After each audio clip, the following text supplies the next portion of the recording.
Sí, dicen que mucho antes de que Bogotá la conociera como la loca Margarita, ella fue una maestra respetada en Fusagasugá, una mujer dedicada, sensible y profundamente unida a su único hijo. Ese joven, apasionado por la política y militante del Partido Liberal, era el centro de su vida.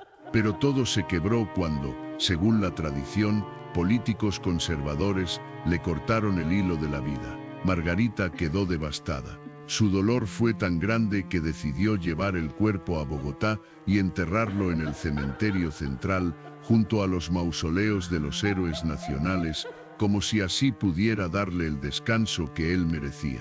Tras el entierro, tomó la decisión de quedarse a vivir en la capital, instalándose en una amplia casa en el centro.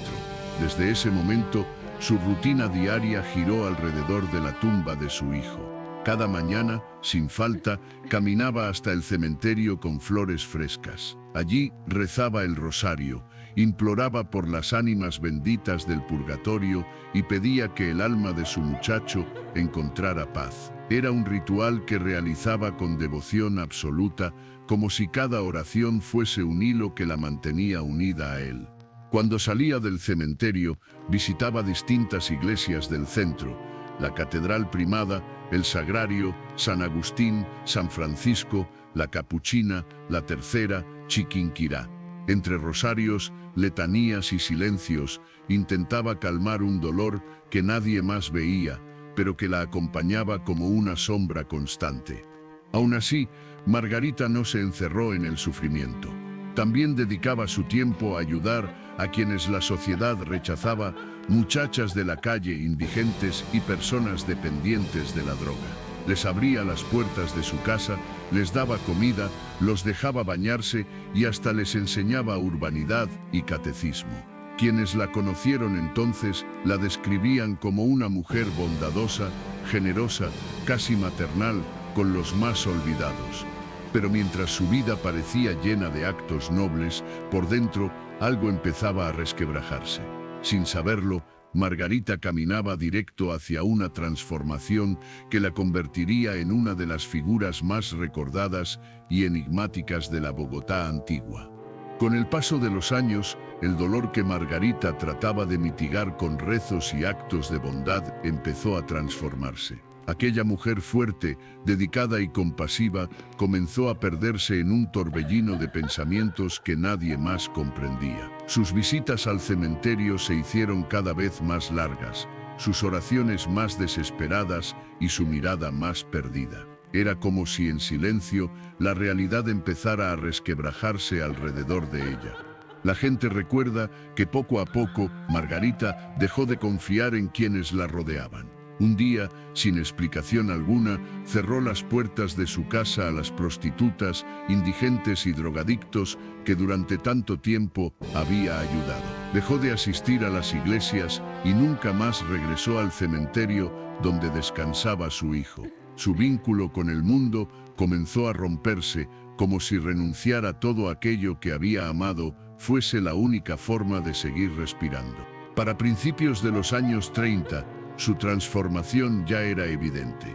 Los habitantes de Bogotá empezaron a reconocerla mientras caminaba por la Candelaria, Las Cruces, Las Nieves, San Victorino, Teusaquillo, La Soledad, Palermo y Chapinero. Era difícil no notarla. Sus cabellos rubios y ensortijados brillaban bajo la luz, sujetos por una diadema de girasoles que parecía resistirse al paso del tiempo. Su rostro rosado, sus manos delgadas y aquellas uñas exageradamente largas pintadas de rojo la convertían en una figura que oscilaba entre lo pintoresco y lo inquietante.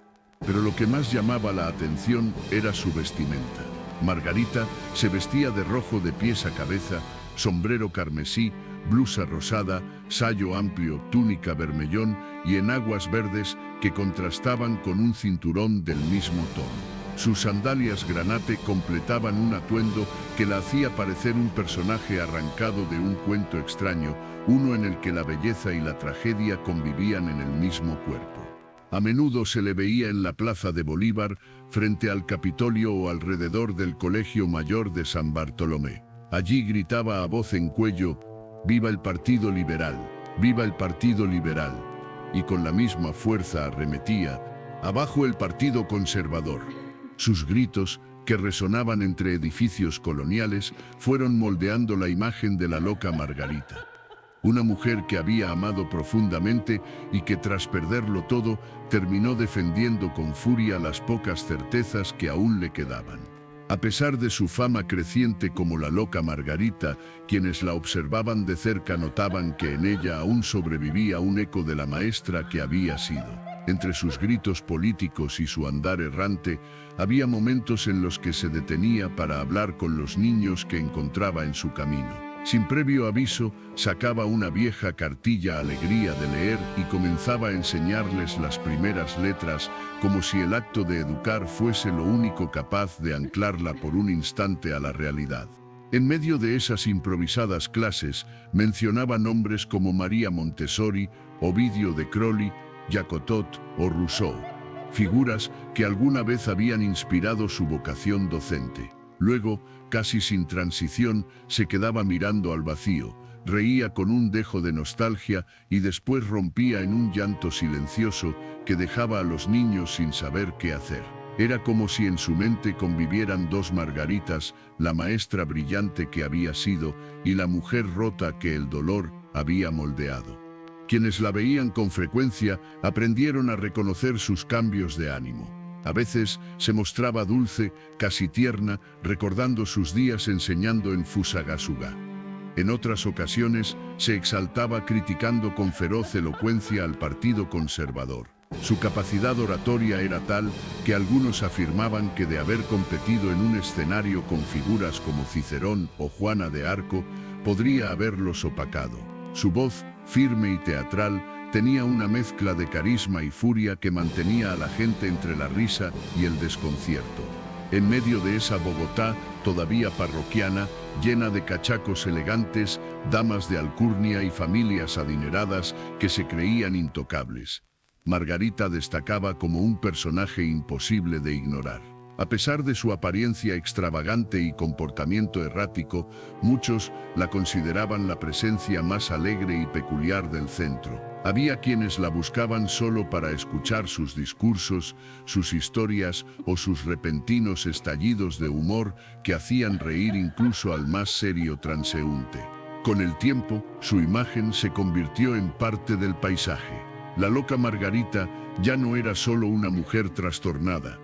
Era un símbolo de la ciudad, un recordatorio viviente de cómo el dolor puede transformar a alguien más allá de lo imaginable. Tanto así que el maestro Milciades Garavito terminó componiéndole una canción en su honor. Una melodía que se volvió popular y que para muchos inmortalizó su figura en la memoria bogotana. Con los años, la figura de la loca Margarita dejó de ser únicamente la de una mujer triste o extravagante. Se volvió un símbolo que recorría las calles empedradas de Bogotá como un fantasma vivo, una presencia que todos conocían y que pocos se atrevían a ignorar. Para algunos era un personaje pintoresco, para otros un recordatorio incómodo de lo frágil que puede ser la mente humana ante el dolor. Pero sin importar cómo la vieran, todos coincidían en algo. Margarita era parte inseparable de la ciudad. Su rutina se volvió tan predecible como desconcertante. A veces se le veía conversando con lustrabotas y cachacos en la Plaza de Bolívar, hojeando periódicos como El Tiempo y El Espectador, que a su juicio eran los únicos dignos de leer por ser liberales. Otras veces se detenía a observar el cielo con una mezcla de lucidez y delirio, asegurando que algún día el firmamento sería rojo. Nadie sabía exactamente qué quería decir con eso, pero su tono profético dejaba a todos en silencio. Aunque ya no podía confiar en iglesias ni sacerdotes, Margarita mantenía viva su vocación docente. Cuando veía a un niño, interrumpía cualquier discurso político para enseñarle una letra, una palabra o un consejo. Era como si en medio de su tormenta interna, la enseñanza fuese el último hilo que la conectaba con quien había sido antes. Aún así, con cada año que pasaba, sus estallidos se hacían más intensos.